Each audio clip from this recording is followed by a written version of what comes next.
Hello and welcome to Everybody Pulls the Tarp. I'm your host, Andrew Moses, and I'm joined today by a very, very special guest, my good friend, Carrie Rich, the CEO of the Global Good Fund.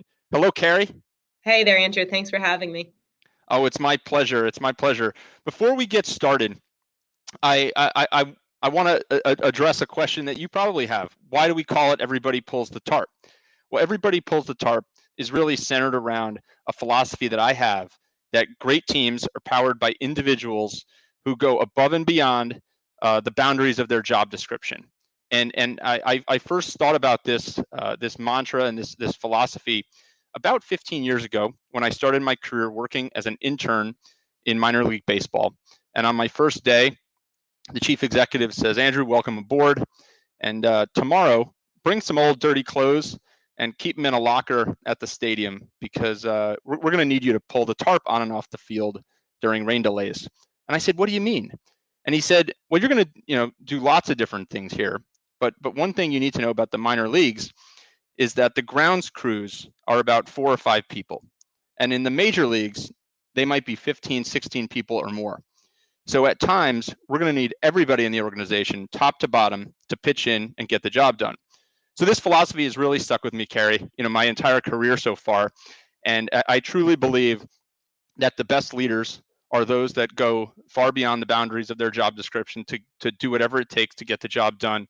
And that's why on this series, we sit down with leaders in all walks of life to illuminate those stories and talk about their careers and what powers their success. So I'm thrilled again to have you on the show. Yeah, great to be here. And it is a really good story. I believe in that philosophy too.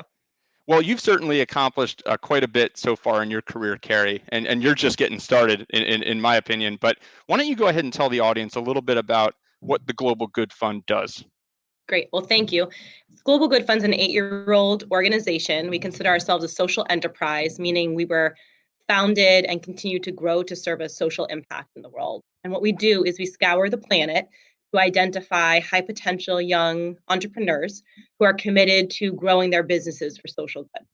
And we run these entrepreneurs through a 12-month virtual fellowship program where they're paired with executive mentors, executive coaches, and we also provide financial support to enhance their leadership development with the idea that if we grow leaders, they will in turn grow their businesses and create positive social good. That's great. So what are you looking for in these leaders and in these businesses? Sure. So we invest in individual entrepreneurs, and we invest in individuals because we believe they can have a ripple effect. And if we invest in one high potential leader, they'll go out and invest in other entrepreneurs like themselves. And the idea, it takes one to know one. So first of all, identify entrepreneurs who are long-term committed to social impact. They're already in the businesses that they're looking to scale. And the most important quality we're looking for, because this is a leadership development organization, is humility. Are these entrepreneurs coachable? Are they willing to take feedback? Are they opening themselves up to critique so that they can grow? So humility, I mean, humility is a key for any leader. So is it that humility that you think drives them to not only be coachable, but to do whatever it takes to be successful? Yeah, it's this idea that there's nothing beneath them. And there's nothing they wouldn't do to roll up their sleeves and make a difference. You have a philosophy you've shared before, Carrie, this philosophy in your upbringing around there's really no such thing as extra credit. Yeah, so growing up, how does that inform, I always find that really interesting. How does that inform your approach to life and your approach to picking leaders and entrepreneurs at the Global Good Fund? Sure. So growing up in my household, it was assumed that any opportunity for extra credit at school was not actually extra. It was assumed that was part of your responsibility to do that work. And so, you know how you do a spelling test or you have your math test, and then sometimes if you don't do that great, the teachers offer extra credit so you can pull up your score. Sure.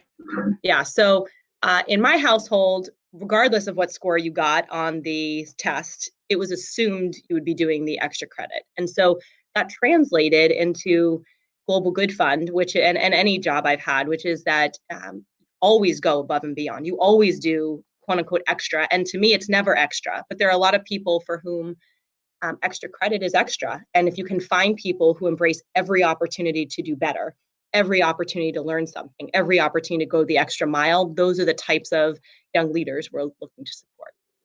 You see in your business, Carrie, you see leaders, in all types of industries doing all kinds of things all over the world.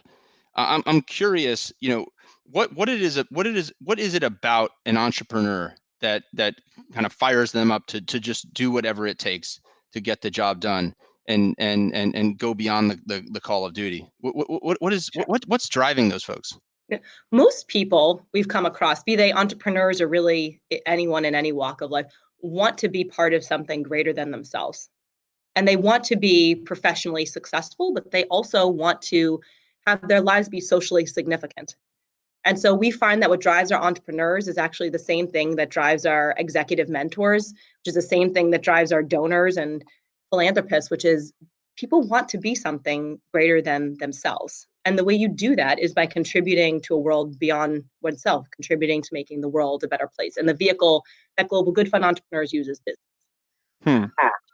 So let's dig into the day to day a little bit, right? Because these folks are running a business, and you're running a large business as well. So beyond just the drive to do good and do whatever it takes to stick to the mission, there's a lot of things that go into running a company, to running any organization. You're an entrepreneur yourself. Are there days, when you're working on things and pulling weight that maybe is not something someone would think about, the CEO or the founder of the organization doing? Talk about that for a Yes. minute. Yes. Oh, yes. So last year we hosted our annual event, and we brought together entrepreneurs from all over the world, and we did a cooking experience together. So we all cooked a meal together in a community center, and we prepared the food for each other. And then when it came time, everyone was, sitting down, enjoying something to eat, ready to eat the food. And we looked around, and of course, there's no waiters.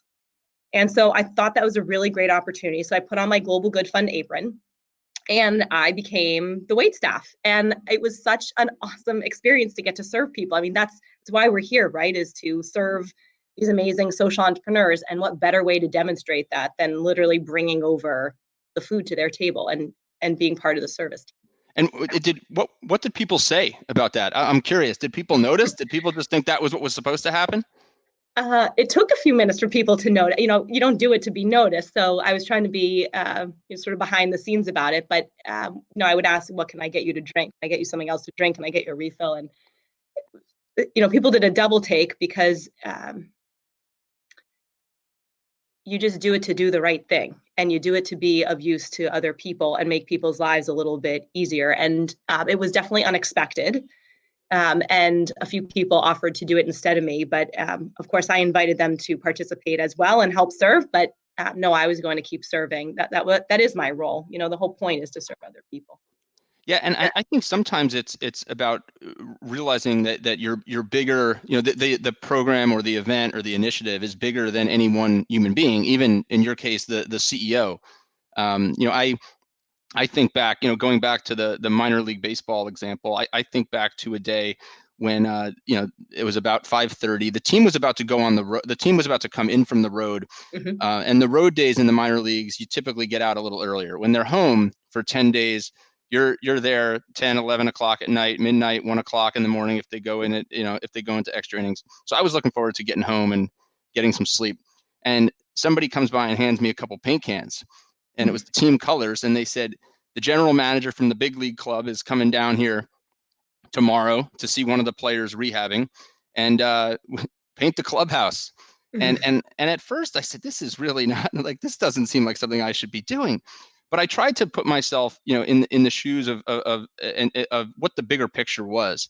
And I as I'm painting, I'm thinking, okay, minor league baseball, these are communities. These are important lifebloods to the local economies, the local communities, and to the big league club. Right, the minor league players are like their children, right? That we're raising through the farm system, if you will, to get ready for the big leagues. And every aspect of the experience is important. And when that big league club comes down to the minor leagues to see what's going on, there's really no detail that we shouldn't be paying attention to. And to me, I just started to think about the ripple effect. Okay, if I don't do my job, and paint this clubhouse, then the big league club thinks that, we don't care enough about taking care of the players and the facilities, and then maybe that leads to the partnership between the big league club and the minor league city falling apart, which does economic debt, right? I'm thinking about really the big picture, 10 steps ahead. 10 steps ahead. And at the end of the day, to me, a lot of times it's about the details, and it's the things that people see, whether you put on a show, whether you run a big gala, whether you run a big conference. I know tomorrow you've got a big virtual summit going on. We can talk about that a little bit. People see the end product, and they often don't appreciate, I think, the little details that go into that. So maybe talk about that for a moment. I'm curious to get your thoughts. Yeah, well, on the flip side, there's also the potential to strive for perfection and to think that every single detail needs to be perfect for this to work out. If I don't do this and that doesn't happen, if I don't do that, then the whole world comes crashing down. And the reality is that what people want to see is that you tried to do your best. And, usually the expectations are high. And so you need to deliver. But the reality is that rolling up your sleeves and trying is way better than not doing anything. And so this idea, don't let perfection be the enemy of good. Like, the point is to roll up your sleeves and do something. Get out there and be part of the team and serve other people and fill in wherever you can to make sure the best possible presentation is made on behalf of the organization you're representing. And so I think, the lesson learned to me is, like, I didn't have to be the best. I never was a waitress, and I have no idea how to balance all those drinks, but I could serve 2 at a time. And you didn't know how to paint maybe, but you could get the paintbrush and slap some on there. And the point is that, you do the best you can under the circumstances, and don't worry about being perfect, worry about contributing. What about, working in teams, right? And the message it sends for folks, right? I would imagine that anybody anybody who watched you that day serve as the waiter, right? And anybody who maybe that day saw me, in the corner painting the trim in the clubhouse, maybe reached some conclusion about, I hope they think I had really great balance. That's what right. I hope they They either think you had really great balance, or they learned something. I mean, do you feel like it sets the tone? Your willingness to do whatever it takes, go the extra mile. There's no task beneath you. Does that set a tone in your office and amongst your team for how to get things done? Yeah. So I'll also point out that I did apply for several waitressing jobs and never was accepted to any of them. So I clearly have some, I have some work to do on the waitressing side. But I would hope that, I think our actions are the message. And so when we put ourselves forward as people who are willing to do whatever it takes, are humble enough to serve in whatever capacity is needed, are part of a team, ask of other people what we first demonstrate ourselves, I do think it sends a message. And the message is that, no one's better than anyone else, and we're all part of something greater than ourselves, and we roll up our sleeves and pitch in wherever we can. I love that. Our actions, let's make sure we get that, right? Our actions are the message. Is that what it was, Carrie? Right. Yes. And I think in the position that you're in, right? Again, you're leading a team, but you've created this following of entrepreneurs all around the world, right? I don't want to understate, right, what you and the Global Good Fund accomplish. You've got this army of entrepreneurs around the world who are not only, with you guys for a brief fellowship, they're almost with you forever, right? I know you do a lot of work with the alumni, and you do a lot of work to keep those folks engaged. I've got to believe, Carrie, that they feed off of you and your energy, and it's not just about the fellowship and the teachings that the coaches give them. It's about the tone that you set, about what's expected, and I've got to believe that your willingness to do whatever it takes, go the extra mile, there's no task beneath me, must set the tone and inspire them in some way. Well, I definitely get inspired by them every day. And I think we try to bring people onto the Global Good Fund team that are part of a culture of service and doing something greater than all of us. I think, Andrew, you also have this idea that, the action is the message. And when we don't act, that also sends a message. So as an example, I used to work in healthcare. And I remember going to a conference for this healthcare organization, and cheeseburgers were served as the Okay. lunch. And I looked around and I said, how can we possibly serve cheeseburgers and French fries at a health conference? I mean, this is the most unhealthy meal we could possibly offer. And so by not acting, by not changing the menu, can we still serve something a little healthier here? It's also setting a tone of, your actions are the message. And when you don't act, it's also a message. And so I think at Global Good Fund, we're constantly trying to set a tone of, hey, you need a margin so that you can have a mission. And the way you work, the way you do business matters. The way you step up, the way you fill the gaps matters. And so, yeah, every single thing we do and every person we bring onto the team, we try to make sure that there's a culture fit in terms of rolling up your sleeves.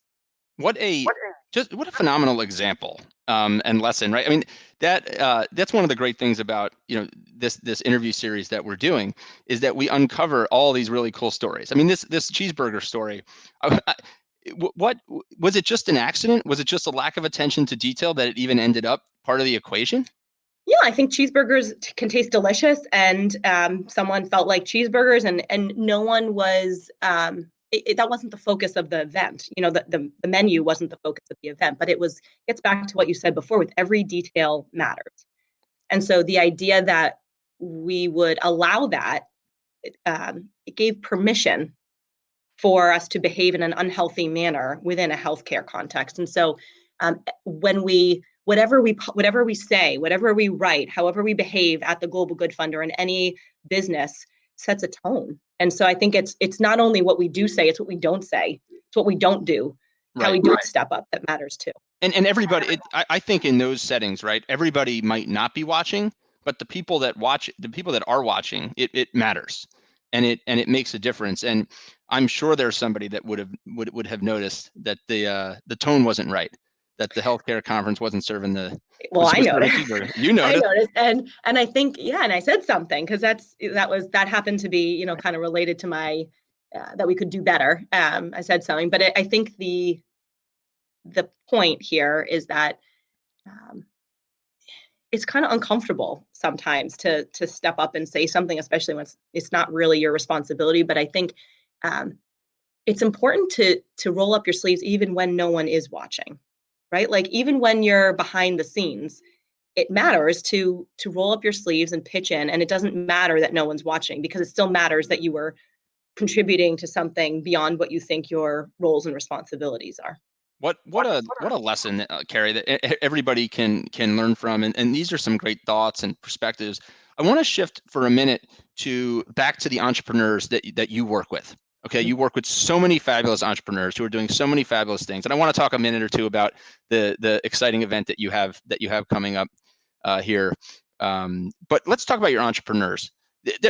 I'm sure all of your entrepreneurs have blown you away with their compassion and their drive and their energy, but I would love to hear about one or two in particular that you feel like they have gone so far above and beyond the call of duty as the CEO that they worked around hurdles, they navigated adversity, and they just got the job done. Would love to hear a story or two about some of the entrepreneurs you work with.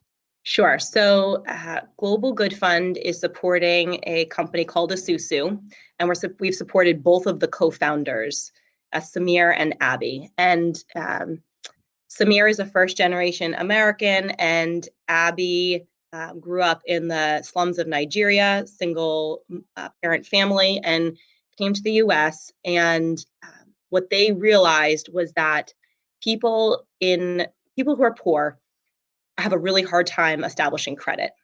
And the one payment that people really work hard to make, regardless of their economic status in society, is the rent payment. People want a roof over their heads. And so it's really hard to get credit. And yet here are people paying this consistent payment every single month that happens to be a pretty their biggest payment of the month typically. And so Isusu works hard to make sure that folks who are poor get help establishing credit by tracking their rent payments. And it's a great benefit to the landlords, and it's also a great benefit to the people who are paying the rent. And so what's happening is during COVID-19, a lot of these folks are out of work and are unable to pay rent. And what these entrepreneurs did is they took it upon themselves to start an emergency relief fund. So not only was the mission of their company already great to start with, not only were they already scaling, not only did they have fabulous personal stories, they did the extra credit that no one asked them to do, which is they started an emergency relief fund to keep people in their homes. And I'm pleased to say that Global Good Fund contributed to that. And as a result, there are over 400 families and individuals who are currently have roofs over their heads because these entrepreneurs, Samir and Abby, who are Global Good Fund fellows, stepped up when no one told them to, no one asked them to. They just did what the right thing to do was. They rolled up their sleeves and did the extra credit no one asked them to. What a great story. So talk a minute about what you guys have going on tomorrow. It's really cool event. But yes, different than you were expecting. Yes, we were planning tomorrow evening and having an in-person gala, our biggest event of the year. And what we're doing instead is a virtual gathering. And we think what everyone needs right now is a little celebration. So we are going to have a Survive and Thrive virtual gathering. We're going to tell the stories of how our social entrepreneurs are surviving through COVID-19 and thriving beyond, and how they're addressing some of the most intractable challenges of our time, these huge social issues, how they're addressing them through their businesses to create a more social, just, equitable world. And where can people find more information about the Global Good Fund? Yeah, so check out globalgoodfund.org, and at the top banner, you'll see our response to COVID-19, and you can register there for our virtual gathering. Carrie, it's been an absolute pleasure, as always, to talk to you, but especially lots of fun to have you on. Everybody pulls the tarp.